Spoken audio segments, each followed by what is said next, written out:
Hello, hello and good morning to all my dear students.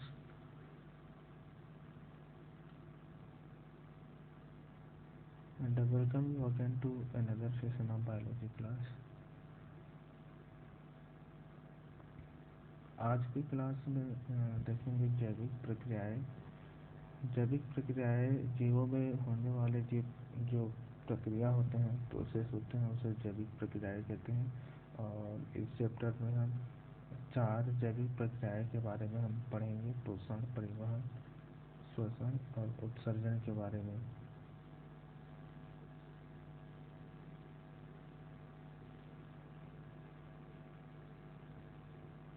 तो आज के topic में हम यहाँ पे लाइफ प्रोसेस जो है, इस लाइफ प्रोसेस में हम 4 टॉपिक कवर करने वाले हैं। एक है पोषण, परिवहन, श्वसन और उत्सर्जन।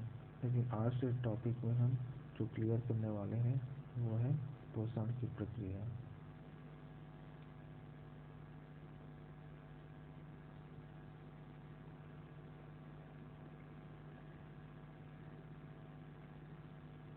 तो सभी जीव जंतु को जीवित रहने के लिए और अपने जैविक क्रियाओं को पूरा करने के लिए ऊर्जा की आवश्यकता होती है। और ये जो ऊर्जा जो प्राप्त होती है वो सूर्य, जो सोलर एनर्जी होते हैं, सूर्य से जो प्रकाश ऊर्जा होते हैं वो जो पेड़ पौधे क्या सकते हैं, फोटोसिंथेसिस की प्रक्रिया के द्वारा क्लोरोफिल की उपस्थिति में जल और कार्बन डाइऑक्साइड की सहायता से ये अपने लिए भोजन प्राप्त करते हैं या भोजन बनाते हैं। और इसी से ही जो हेटेरोट्रॉपिक जो जीव होते हैं वो अपने लिए भोजन प्राप्त करते हैं। तो जीवित रहने के लिए जो भोज्य पदार्थों के से ऊर्जा जो प्राप्त होती है, इसी प्रक्रिया को ही पोषण कहा जाता है। और इसमें जो प्रोसेस होता है यहाँ पर मेटाबॉलिज्म, उपापचय कहा जाता है। उपापचय की प्रक्रिया के द्वारा ही होता है। उपापचय का मतलब होता है जिसमें सरल अणुओं से बड़े अणुओं का निर्माण होता है और बड़े अणुओं से छोटे अणुओं का निर्माण होता है, उसे ही कहा जाता है उपापचय। और यहाँ पर जो उदाहरण है, एक है फोटोसिंथेसिस की प्रक्रिया और सेकंड वाला होता है रेस्पिरेशन, श्वसन की प्रक्रिया। ये दोनों उपापचय में आता है।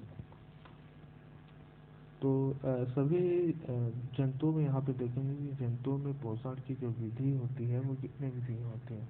तो सभी जंतु पोषण की दृष्टि से हेटेरोट्रॉपिक होते हैं। हेटेरोट्रॉपिक का मतलब होता है कि ये अपना भोजन स्वयं नहीं बना पाते, दूसरे जीवों पर आश्रित होते हैं। तो यहाँ पर हम देखेंगे जंतुओं में पोषण की जो विधि है वो 4 विधि है यहाँ पर: पूर्णभोजी पोषण, वृत्तोपजीवी, परजीवी और मलभोजी। हम यहाँ पे 4 पोषण की विधि को हम यहाँ पे डील करेंगे।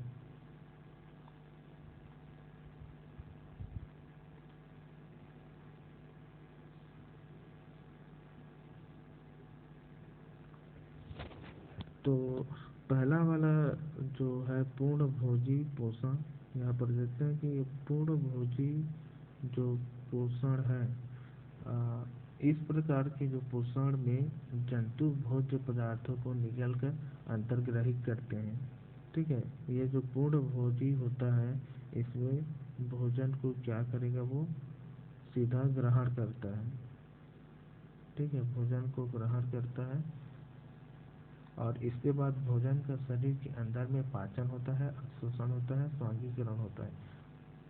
और भोज्य पदार्थों की प्रकृति के आधार पर पोषण को हम पोषण करने वाले जो जंतु है उसको हम निम्न समूहों में बांट सकते हैं। पहला होता है शाकाहारी, दूसरा होता है मांसाहारी और तीसरा होता है सर्वाहारी। तो शाकाहारी हर्बीवोरस कहा जाता है, नाम से स्पष्ट है। हर्बी मतलब होता है शाक। तो इस समूह में वे जंतु आते हैं जो पौधों या उनके भागों को भोजन के रूप में उपयोग करते हैं, उसे शाकाहारी जीव कहा जाता है। जैसे कि गाय, बकरी, ऊँट, हिरण, भेड़ आदि, ये सभी शाकाहारी जंतु में आता है। दूसरा होता है मांसाहारी। तो मांसाहारी इस समूह में वे जंतु आते हैं जो दूसरे जंतुओं को मारकर उनके ताजे मांस को खाते हैं, जैसे कि शेर, बाघ, मेढक, छिपकली आदि, ये सब मांसाहारी में आता है। तीसरा होता है सर्वाहारी, ओमनीवोरस करते हैं। इस समूह में वे जंतु आते हैं जो प्लांट और जंतु दोनों को खाते हैं। इस डायग्राम में आप देख सकते हैं कि ये जो मनुष्य है, ये मनुष्य क्या करता है, ये पौधे प्लांट भी खाते हैं और ये जंतु दोनों भी खाते हैं, है ना। इसलिए मनुष्य को सर्वाहारी में रखा गया है, जो पादप और जंतु, प्लांट और एनिमल दोनों खाते हैं।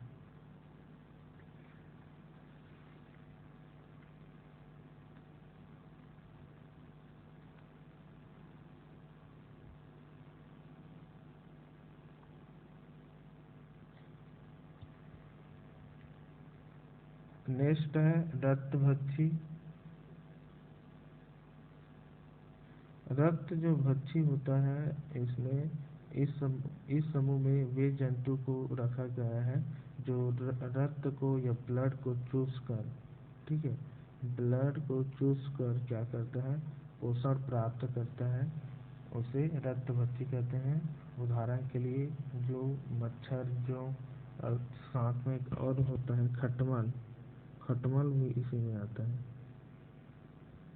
रक्तभक्षी में आता है। तो नेक्स्ट है स्वजाति भक्षी।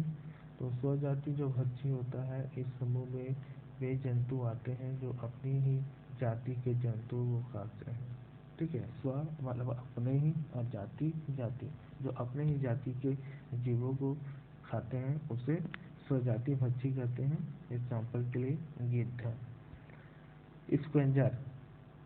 स्क्वेंजर में इस समूह में वे जंतु आते हैं जो मृत जंतु के मांस को भोजन के रूप में उपयोग करते हैं, ठीक है। स्क्वेंजर में क्या होता है, जो अपने ही सॉरी जो मृत जंतु के मांस को खाते हैं। तो इसमें जो आता है वो होता है चींटी और चील वगैरह जो होता है, और साथ में जो गिद्ध होता है, ये सभी क्या करते हैं, मृत जंतु के मांस को खाते हैं। तो स्क्वेंजर किसको बोलेंगे, जो वे जंतु जो अपने ही जाति के, सॉरी, वे जंतु जो मृत जंतु के, ठीक है, जो डेड डेड जीव, डेड एनिमल्स होते हैं, उनके मांस को खाते हैं, उसे कहा जाता है स्क्वेंजर, ठीक है। नेक्स्ट है मलभोजी। तो मलभोजी नाम से स्पष्ट है, मलभोजी जो पोषण की ऐसा जो प्रक्रिया होता है जिसमें जो जीव होते हैं मल को खाते हैं या मल से ही भोजन प्राप्त करते हैं, उसे मलभोजी कहते हैं। और इसमें आता है सुअर, ठीक है। कैप्रोजोइक कहा जाता है इसको इंग्लिश में, कैप्रोजोइक न्यूट्रिशन कहा जाता है, ठीक है।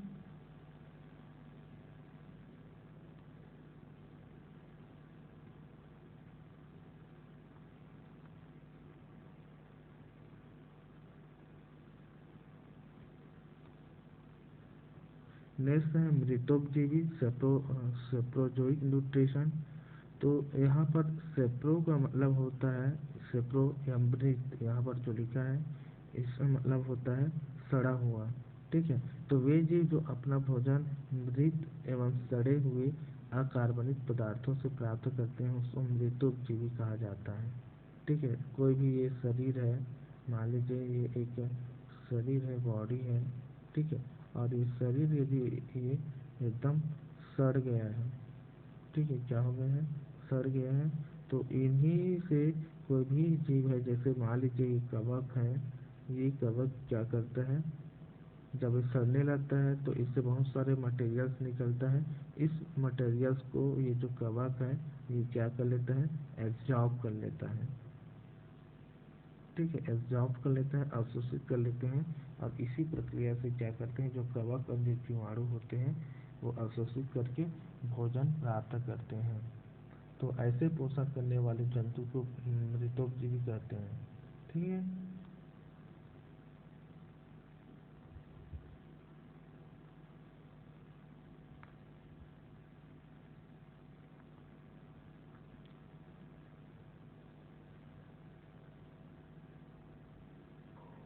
नेक्स्ट है हमारा परजीवी परजीवी पोषण। तो परजीवी जो पैरासाइट जो न्यूट्रिशन है वहाँ यहाँ पर दो इम्पोर्टेंट पॉइंट है कि यहाँ पर परजीवी परजीवी का मतलब होता है जो अपना भोजन नहीं बना जो भोजन नहीं बना सकता, जो भोजन नहीं बना सकता, ठीक है, वो परजीवी होता है। मतलब जो भोजन नहीं बना सकता मतलब वो दूसरे जीवों पर जो आश्रित होते हैं वो परजीवी होता है। और होस्ट दूसरा पॉइंट है, होस्ट या पोषी कहा जाता है। तो होस्ट का मतलब होते हैं वे जीव जो दूसरे जीवों के शरीर में रहकर भोजन प्राप्त करते हैं, उसे कहा जाता है होस्ट कहा जाता है, परजीवी कहा जाता है, ठीक है। तो यहाँ पर जो परजीवी जो होता है वो एक्टो पैरासाइट होता है और एंडो पैरासाइट होता है, ठीक है। साथ में यहाँ पर इंटरसेलुलर और एक होता है अंतरासेलुलर। तो जो ये जो बाह्य जो परजीवी है, ये जो बाह्य परजीवी एक्टोपैरासाइट होता है। तो इस प्रकार जो पैरासाइटिक न्यूट्रिशन वह पोषण होता है जिसमें एक जंतु जिसे परजीवी जो कहते हैं किसी दूसरे जीवित जंतु जो होस्ट है उससे अपना भोजन ग्रहण करते हैं। अब परजीवी पोषण करने वाले जीव दो प्रकार के होते हैं, एक्टोपैरासाइट और एंडोपैरासाइट। और पहले प्रकार मतलब जो एक्टोपैरासाइट होता है तो इसमें जो पोषक से बाहर रहकर मतलब कोई भी परजीवी है तो उस परजीवी के शरीर के बाहर रहकर अपना भोजन अपना पोषण प्राप्त करते हैं। जबकि दूसरे प्रकार के जो परजीवी है एंडोपैरासाइट, इसमें शरीर के अंदर में रहकर जो होस्ट है उस होस्ट के शरीर के अंदर में रह के पोषण प्राप्त करते हैं। जैसे तो यहाँ पर एग्जाम्पल्स देख सकते हैं यहाँ पर, जैसे कि ये बाह्य परजीवी में है तो जोंक आता है, इसमें जोंक होता है, साथ में जो मच्छर होता है ये सभी आता है आपके एक्टोपैरासाइट में। और जो एंडोपैरासाइट है इसमें शरीर के अंदर में रहता है। तो शरीर के अंदर में मालूम है हमारे शरीर में एक पाया जाता है एस्केरिस पाया जाता है, एस्केरिस। और एक होता है फीटा फीटा कृमि कहा जाता है, फीटा कृमि, टेपवार्म टेपवार्म कहा जाता है। एक है अंतर कोशिकी। तो नाम से स्पष्ट है अंतर जो परजीवी होता है ये कोशिका के अंदर में रहता है ना, और जो कोशिका के बाहर में रहता है वो अंतरा परजीवी होता है, ठीक है। तो ये जो इंटरसेलुलर में आता है आपका प्लाज्मोडियम, इसे तो जानते हैं आप लोग, मच्छर मलेरिया होता है इससे प्लाज्मोडियम, ठीक है। और आपका जो ये जो इंट्रासेलुलर है तो इंट्रासेलुलर में आता है आपका एंट जो अमीबा होता है वो एंट अमीबा इसमें आता है अंतरा कोशिकी में। चलिए नेक्स्ट स्लाइड में देखते हैं।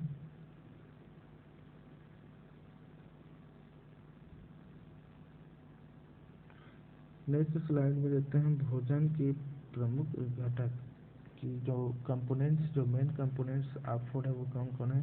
तो शरीर की आवश्यकता की पूर्ति अर्थात उपयोगिता के आधार पर भोजन में उपस्थित जो पोषक पदार्थ होते हैं उनको हम तीन भागों में बांटते हैं। एक होता है आपका एनर्जी प्रोड्यूसर, इसको ये जो एनर्जी प्रोड्यूसर है इसको फ्यूल सब्सटेंस भी कहा जाता है। क्या बोलते हैं, फ्यूल सब्सटेंस भी कहा जाता है। और ये ऑक्सीकरण के द्वारा जैविक क्रियाओं के लिए जो भी आवश्यक ऊर्जा होते हैं वो इन्हीं कार्बोहाइड्रेट और वसा फैट से ही प्राप्त होते हैं।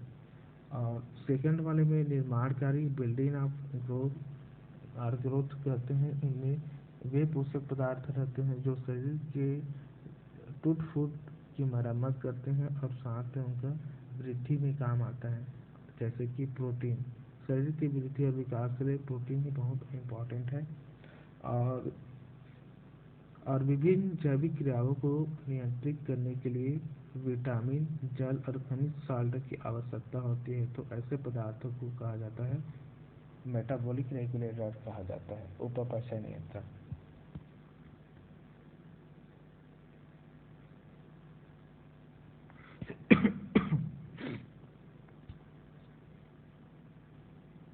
नेक्स्ट टॉपिक है हमारा पोषण की प्रक्रिया, प्रोसेस ऑफ न्यूट्रिशन। तो हम जानते हैं कि जो पोषण होता है वो एक जटिल क्रिया होता है, जटिल प्रक्रिया है, और उसको पूरा होने में कई चरणों में ये पूरी होती है। और जंतुओं के पोषण में मुख्यतः निम्नलिखित क्रम में ये पोषण की प्रक्रिया होता है। पहला होता है अंतर्ग्रहण, सेकंड पाचन, तीसरा अवशोषण, चौथा नंबर में स्वांगीकरण और पांचवा नंबर में आपका ये बहिष्करण। तो अंतर्ग्रहण का मतलब वह क्रिया, अंतर्ग्रहण वह क्रिया है जिसके द्वारा भोज्य पदार्थ या भोजन को शरीर के अंदर लिया जाता है, उसे अंतर्ग्रहण कहते हैं। मनुष्य की बात किया जाए तो मनुष्य अपने हाथ के द्वारा या माउथ के द्वारा या जीभ के द्वारा या दांतों के माध्यम से भोजन को क्या करते हैं, ग्रहण करते हैं। ठीक है, तो एक बार और, अंतर्ग्रहण वह क्रिया है जिसके द्वारा भोज्य पदार्थ या भोजन को शरीर के अंदर लिया जाता है।